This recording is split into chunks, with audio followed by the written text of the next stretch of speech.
Hello, hello. It's your host Dre, and I've been gone for a minute, and I want to kind of take a moment to address that because it's going to be pertinent to the video. Um, I took I guess you could say, a bit of a sabbatical from producing YouTube videos and speaking on a variety of topics, just to kind of address my own mental health. Um, Nothing crazy. Uh, had a bout with anxiety and depression, and that's what that's really why I'm here today. Um, the original intent of this channel was to, in addition to having a platform to speak about various different things as they arose, was for this to be the school for the better making of men, so that individuals who consume the content would be receiving something that could help them graduate into their best self, in turn become a better you, so to speak. So I really wanted to share some of the things that have helped me bounce back and rebound from my fight with these things, and hopes that, somebody who maybe is struggling with similar could maybe get some advice. To kind of start with, I won't dwell on it for too long, but my story kind of starts with last year, from early May of 2024 all the way up until the last week of May in 2025. I did not have a true job. I was laid off from my previous company and had severance for a few months. And then once severance ran out, had not landed a job yet. And I really kind of, at the beginning, didn't realize the beast of a situation I was in. Like, I had never been unemployed for more than 3 weeks prior to this time before in my life. There's been a couple times where I've had to maybe wait a little bit to start a job, but I've never actually been like on a job search longer than 3 weeks.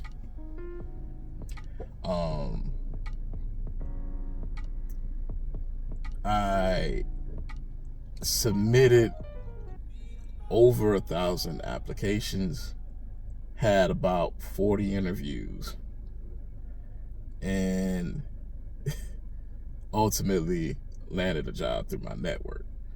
And for me, I feel that my depression kind of started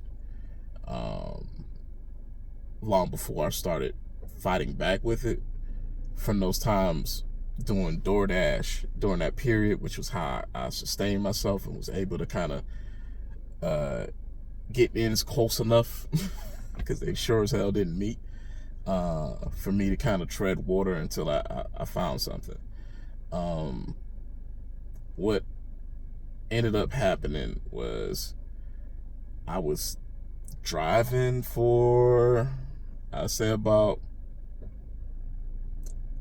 on average, anywhere from 12 to 14 hours a day, 7 days a week.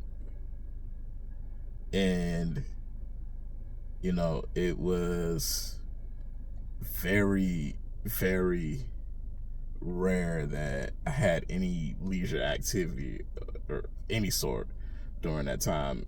Most of the time my days would go like something to the effect of wake up at about 6, search, get in the car, come home maybe like 11, 12-ish. Um,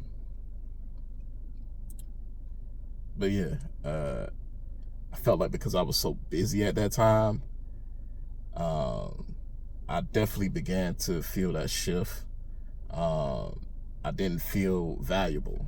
I didn't feel that I enhanced or was of worth to anyone.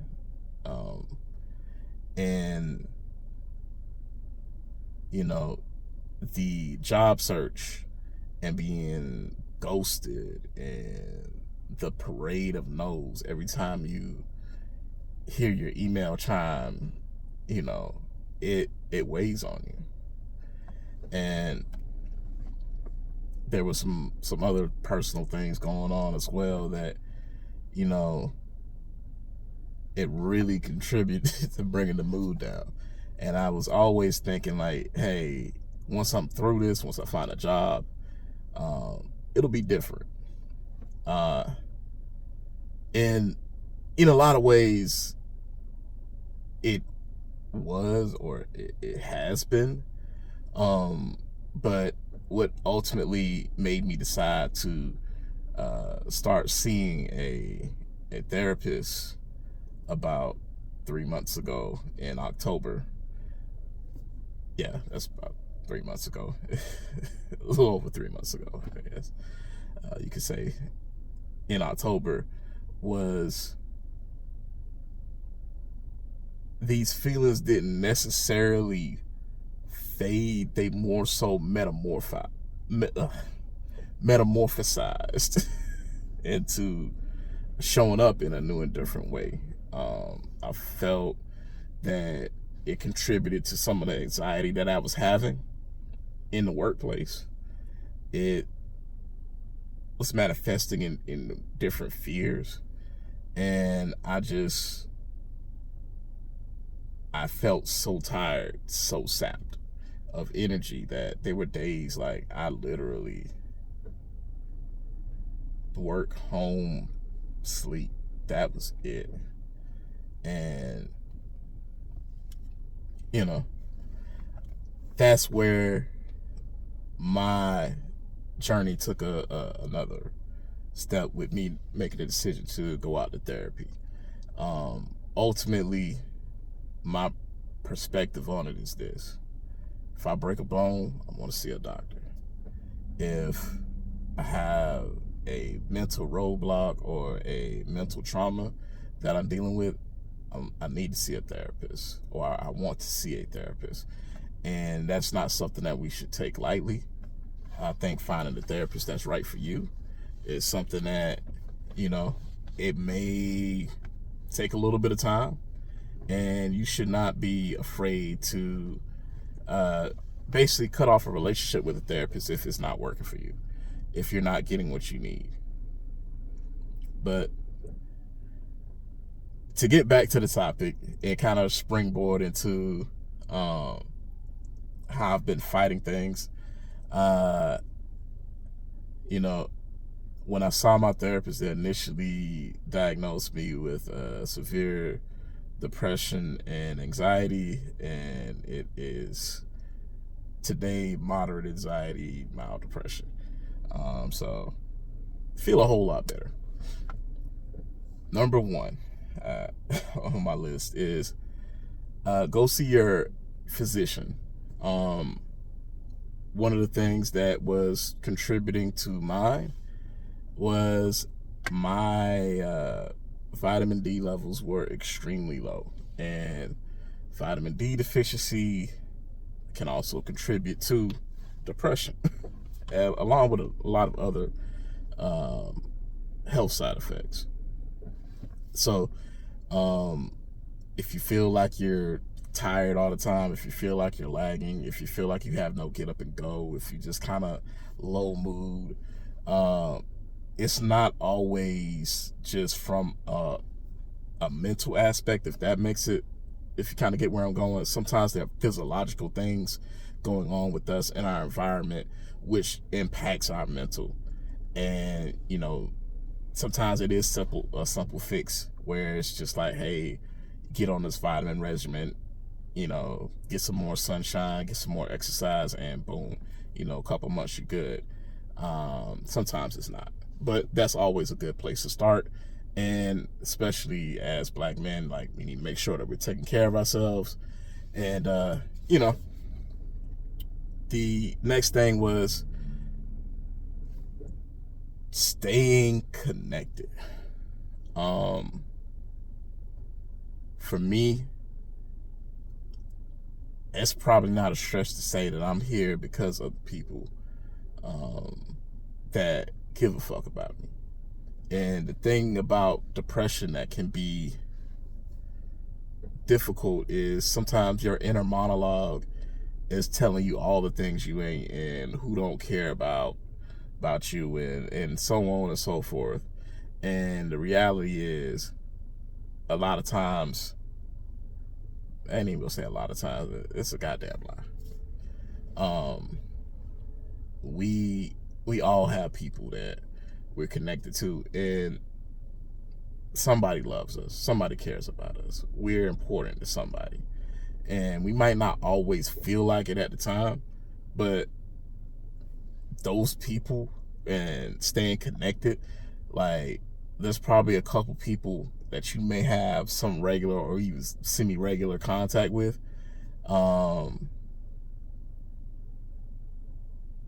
Don't vanish on those folks. Continue to pick up the phone. At the very least, continue to pick up the phone, because they help get you through those dark points. One of my friends called me at one of my absolute, I didn't even say one of my, it was my absolute lowest point.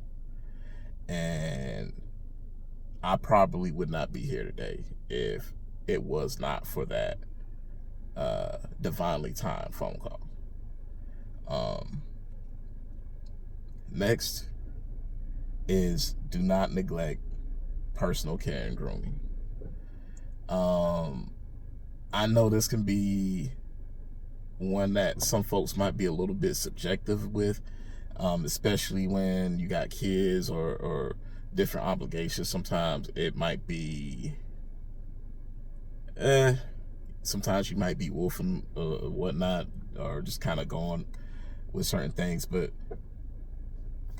make sure that you're taking care of yourself. Make sure that you're getting up, brushing your teeth, washing, DO. I know this sounds like so super basic, but sometimes when you get super deep funks, sometimes that can be one of those signs when you kind of don't have the gumption and the wherewithal to engage in those things. And skipping a shower or skipping brushing your teeth goes to like, oh well, you haven't brushed your teeth in like a week, you haven't showered, and trash is piling up, and your hair is unkempt, and so maintaining those things can help prevent a slide to a darker place. Similarly, keeping your environment clean.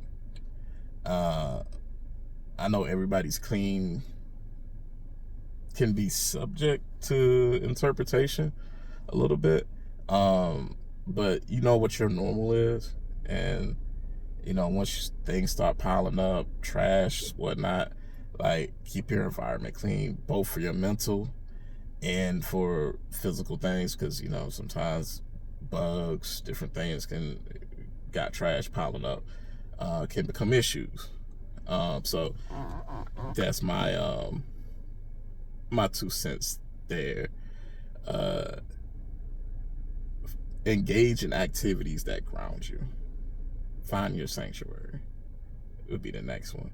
So for me, I enjoy cycling a lot, and winter can be kind of rough because even though it doesn't get really cold down here in the South, it gets cold enough to me that a bike ride isn't really practical a lot of times, because I generally say, like,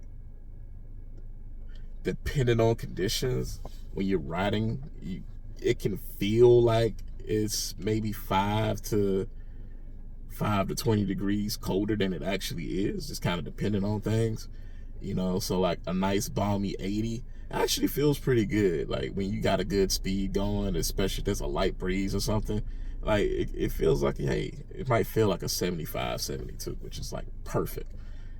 If you're biking in a 50 and those same type of, there's a light breeze, it might feel like it's freezing outside. So I generally don't bike in the winter. But I still find other things to try to keep myself grounded. So I like to draw, sketch a little bit. I like to write poetry, hence my poetry book.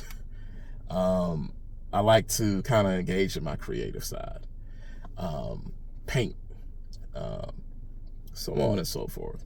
So those things, the things that allow me release and they keep me grounded.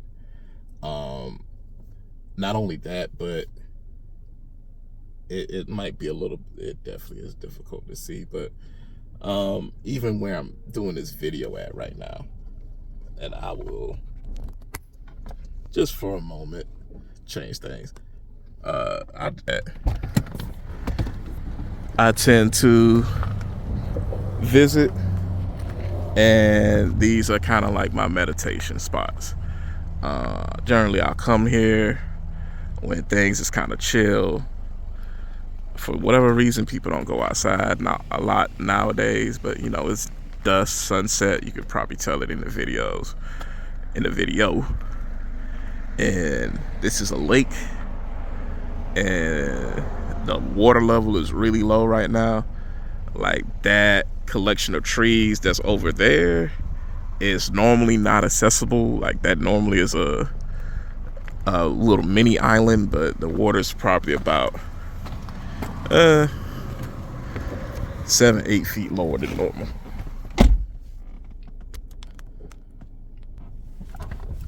So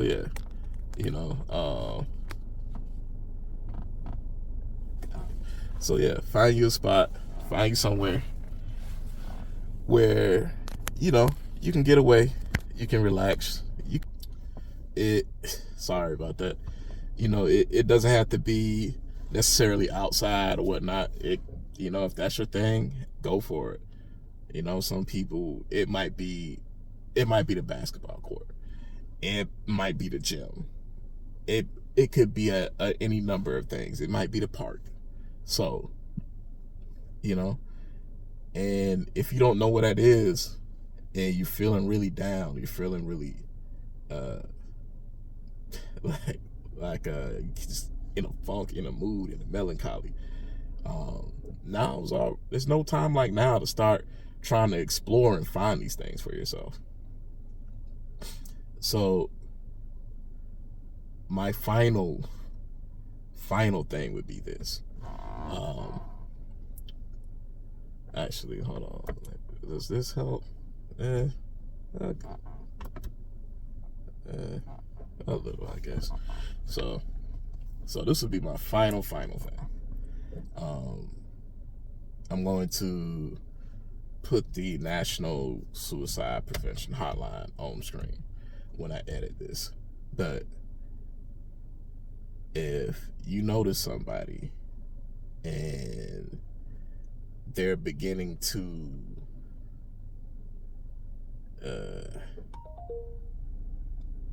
give you those call, normally it's a conversation or a call. Not a conversation, excuse me. It's a call or a letter or text of some sort where people start to think about leaving us. And that is a crimson red flag that things are getting really serious and that somebody needs help.